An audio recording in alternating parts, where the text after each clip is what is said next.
Broken, crumbling, toppling over, out of balance. That's what the pillars of my life were for a long time. Subconsciously, I kind of knew that we had to sort of balance different aspects of our lives, but I never really had a framework. That wasn't until probably the world's most boring company meeting when I quickly realized that I too needed to balance the pillars of my life. So in this video, that's exactly what we're going to talk about. The different pillars that underpin the cultivated management philosophy, the different pillars that I apply to my own life. So instead of you having to look at me blabbering on for 10 minutes, I thought I'd grab my cameras, head out to 3 of my most favorite places here in Winchester and shoot some nice footage to go in between.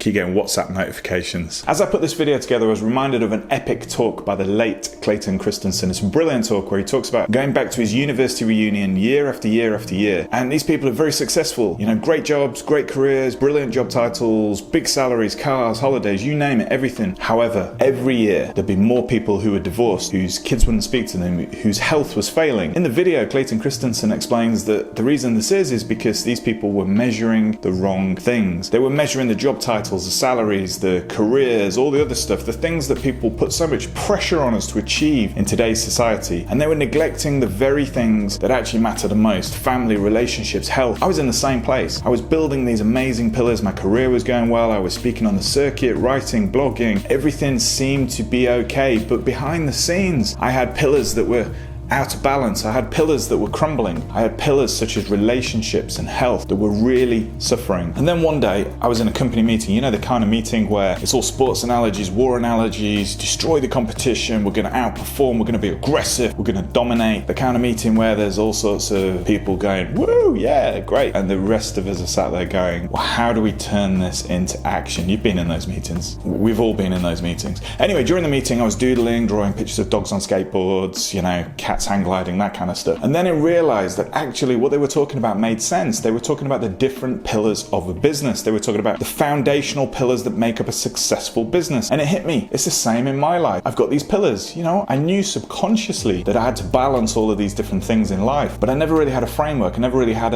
almost a decision framework, something where I could say, well, if I choose to do this, then this will happen. And I had no way of really quantifying or qualifying the various aspects of my life, the pillars that I needed and wanted to balance for my season of life, for what I wanted to achieve. So what are these 6 pillars? Well, these 6 pillars, for me at least, and the cultivated management philosophy, are as follows: education and personal development, health, family, impact on society, productivity and effectiveness, finances and money. So we're going to dig a little bit into each one of these, and I hope they resonate with you. Of course, you might want to come up with your own, and you're in different seasons to life to me. You probably have different goals and ambitions, but these are the ones that I've found very helpful.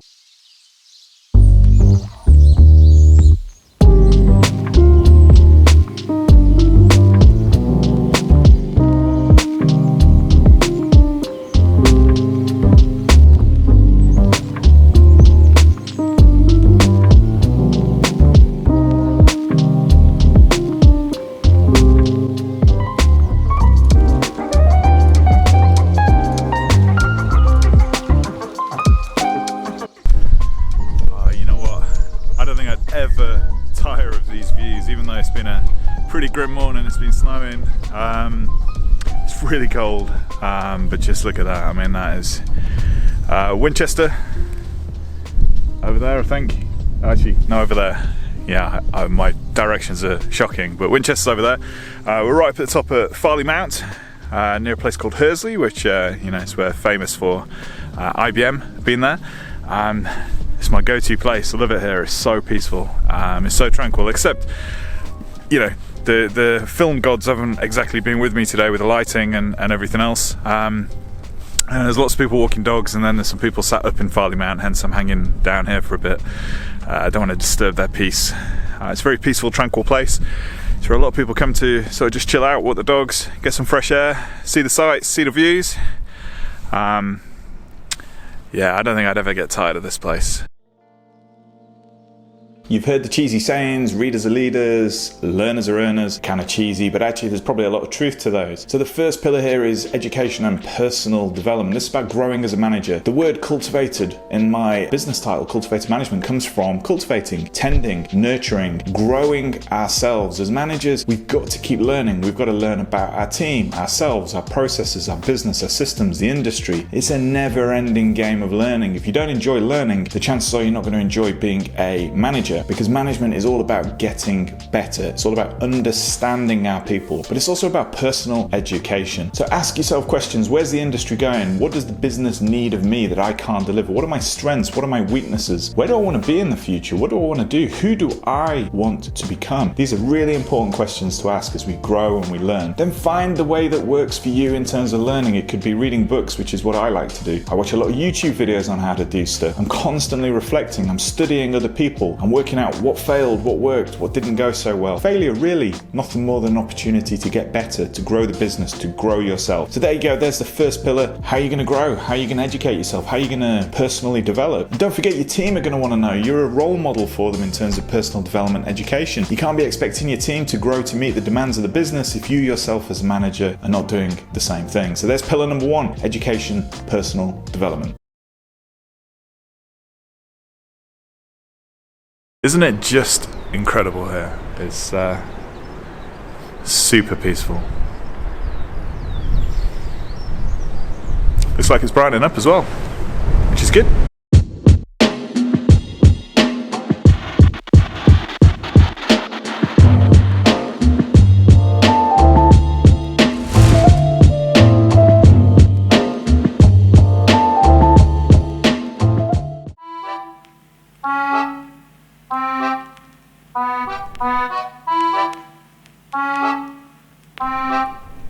It's pretty grim here. I won't lie to you, it's been snowing, it's raining, it's really windy, it's really exposed here. But I'm in a magical place. I mean, this is incredible. This is a Greek revivalist, I think I'm saying that right, building called The Grange, just outside of Winchester, and it's pretty stunning. I'm in the middle of Winchester, Hampshire, and you've got all these columns, and it's incredible. But it is really cold. Enchanté.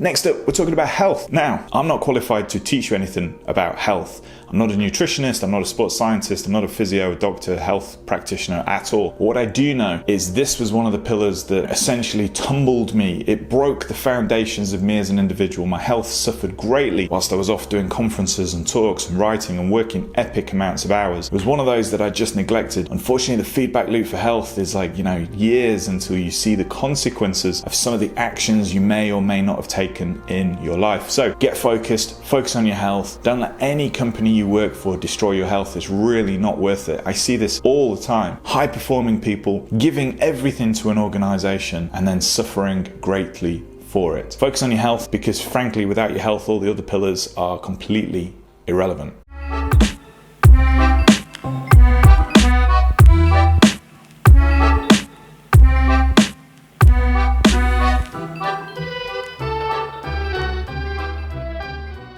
Next up, we're talking about family. We're talking about family first. This probably should have been pillar number one, but of course they're all important because we're trying to get that balance. Now here's the thing, I was doing really well. I was seeing my kids, I was seeing my wife, I was still managing a career while also having that family time. But here's the thing, I was vacant. I just wasn't there. I was thinking about work, I was thinking about the next blog, I was thinking about the next video. And then frankly, one day I just woke up, so what am I doing? I'm giving everything to an organization. My health is suffering, and so is my commitment to my family. Simple tip. tips on how to do this. Schedule everything in your calendar for your family commitments, whether it's the school play or, date night with your partner or going out with your kids one evening, whatever it is, schedule it in and then adjust your business hours around that. If you work for an organization where you're not allowed to be flexible, where you have to essentially ask for permission to parent, where you have to ask for permission to take an extra hour off, the chances are you probably need to create yourself a plan to escape from that organization. But here's the thing, schedule it in, focus on your family, focus on your commitments, focus on your relationships, because there's no point enjoying any success if you don't have anyone to share that success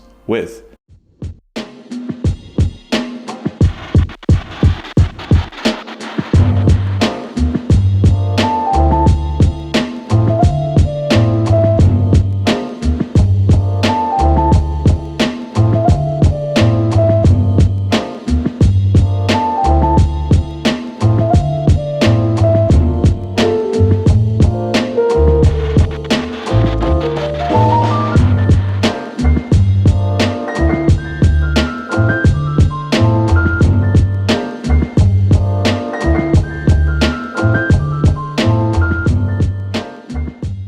Next up, we got finances and money. Now I'm going to break this into two parts. And bear in mind that I'm not really qualified to teach you anything on this. So again, one of those where you got to find yourself a trusted advisor. Maybe you need to pay for a financial advisor. Maybe you need an accountant. Maybe you need to go online and subscribe to one of these courses that teach you about basic economics and finance. In fact, I would suggest you probably do that anyway. But I'm going to break it into two parts and I'm going to give you what I tend to focus on. Number one, personal finances. Where do I want to be? What do I want to do? I want to be mortgage free soon. I'm getting into that age of my life where I don't want to be sort of surrounded and held back by a mortgage. So that's one of my goals. My other goal, I've got 3 boys, is to hopefully, if they want to put them through university. So all of these things play in, and this means I have to do this with this money. I can spend that amount. I can save this. I can't do this. I can't afford that. I can't do this. It's all about getting the balance with your personal finances. Basic stuff as well. Don't spend more than you earn, but get yourself some advice. Get yourself a personal financial advisor. Give them goals, your plans, your ideas, what you want to achieve, and then they'll be able to help to construct a plan for you. If you can't afford that, get online, have a look at very many of these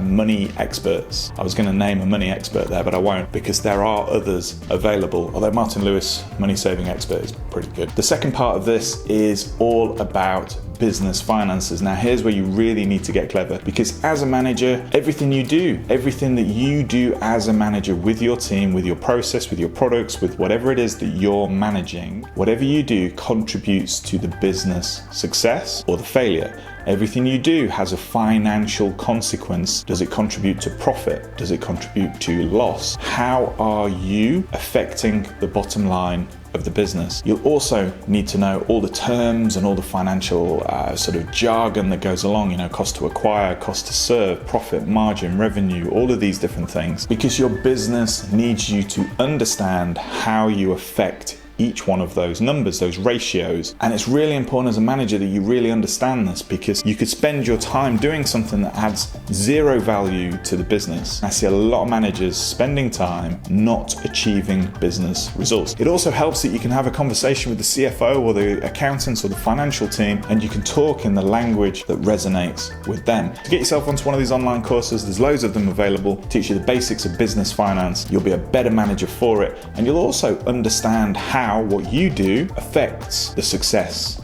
of the business.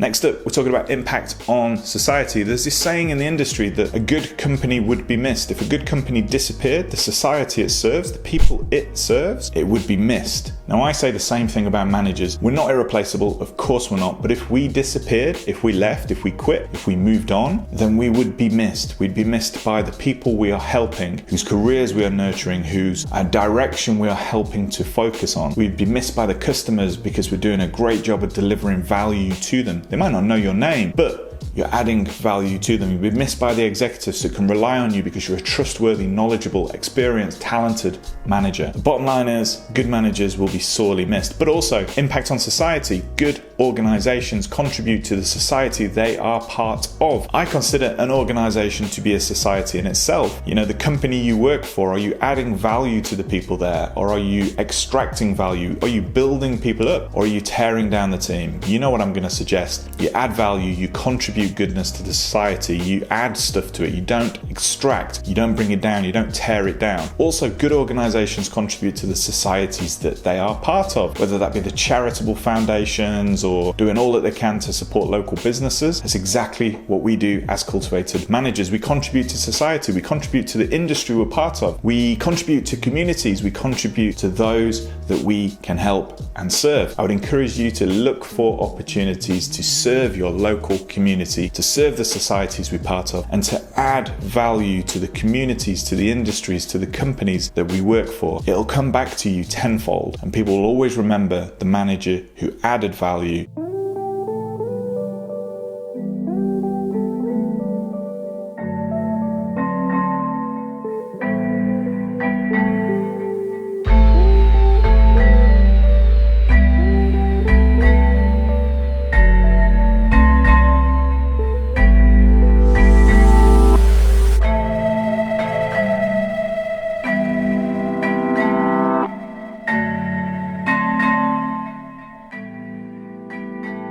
Next up is effectiveness and productivity. Now here's one where we can easily get carried away. We can nurture and grow and really focus on this pillar, but this will be one of those that takes away from all of the other pillars. It's so easy to get stuck into work, to work 12 hours a day, to be working when you're not at work, checking emails, writing blogs, doing videos, trying to bolster your personal brand and all the other stuff that people talk about. Really super easy to become effective and productive. Is this causing an imbalance in all the other pillars? The answer is probably yes. So here's the thing, let's get effective and liked at work, because that's how we grow as cultivated management. There'll be a video entirely dedicated to being effective and liked, because it's super important. We have to be effective at work. We have to get business results. We have to understand the finances. We've talked about that in this video. We have to become effective at organizing our teams and our people into the right place at the right time with the right skills. But we have to be liked. We have to nurture our team. We have to retain our staff. We can be effective and treat people like rubbish, or we can treat people well and we can nurture them. We see them as an engine of success, or we see them as costs to be controlled. There's two ways of looking at this. So as cultivated management, we see people as the engine of success. We treat people like people. We are effective and liked. Now, when it comes to productivity, find the tool and the system that works for you. There's people that swear by bullet journaling.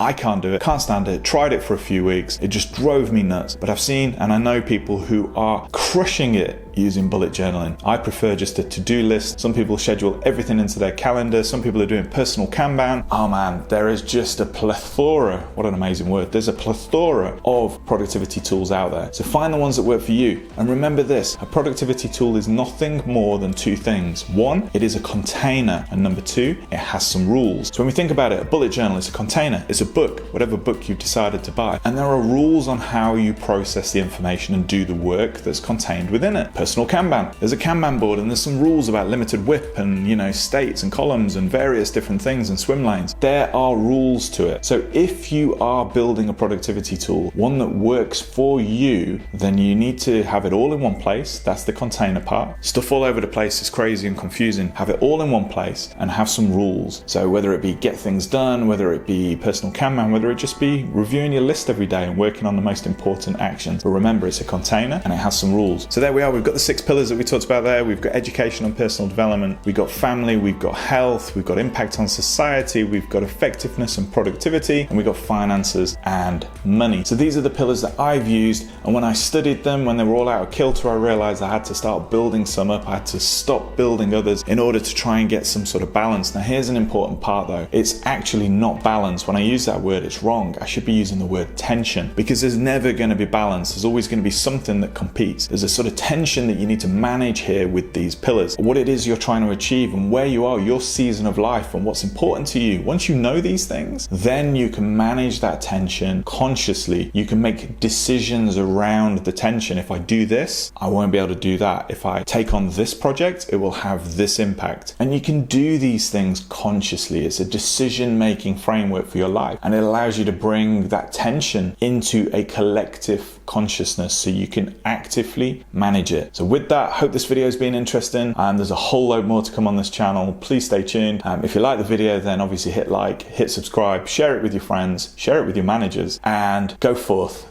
build those pillars, and I hope you see some amazing success. I shall see you in the next video.